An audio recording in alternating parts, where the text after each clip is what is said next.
हजरत से वहां किसी ने पूछा जी जुम्मे की दूसरी अजान कहाँ पढ़नी चाहिए, तो आला हजरत फरमाने लगे बाहर पढ़नी चाहिए। आपने वो फतवा दे दिया, वहां जनाब लड़ाई शुरू हो गई। वहां लोगों ने कह दिया जनाब हमारे यहाँ 40 साल से हो रही है, किसी ने कहा 35 साल से। आला हजरत फरमाने लगे दीन तजर्बे से नहीं आता, दीन इल्म से आता है। यानी 40 साल तजर्बा हो गया तो इसका मतलब है आप आलिम हो गए। दीन का ताल्लुक तजर्बे से व इल्म से। वो बहस हो गई।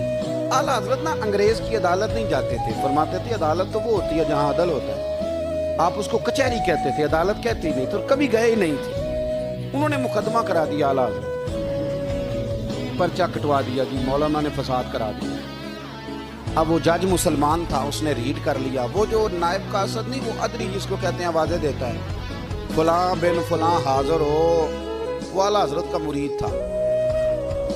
आपने उसे बुला के ना तो सारी बात समझा दी, वो समझ गया करना क्या है।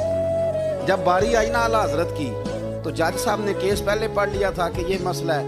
मौलाना कहते हैं अजान बाहर पढ़ो, तो कुछ लोग कहते हैं सामने पढ़नी चाहिए। उसने कहा भी बुलाओ मौलाना रजा अली खां वल्द नकी अली खां। वो कहने लगा खड़ा होके ना जज के सामने, कानों में दोनों बिल्कुल जज के आवाज देनी थी ना बाहर जाके, तो जज साहब के सामने जज साहब की तरफ मुंह करके कहने लगा मौलाना रजा अली खां वल्द नकी अली खां हाजिर हो। और जज कहने लगा बेवकूफ बाहर जाके कह। कहने लगे यही तो मेरे पीर कहते हैं, यही तो वो फरमाते हैं कि खतीब तो आया बैठा जुमा पढ़ाने, वो तो आया हुआ है, बाहर जाके कह जो नहीं आए उन्हें भी पता चल जाए कि जुमा पढ़ना है, यही तो वो कहते हैं। वो जज कहने लगा मौलाना को आने की जरूरत नहीं, वो जो भी कह रहे हैं ठीक ही कह रहे हैं, वो ठीक है।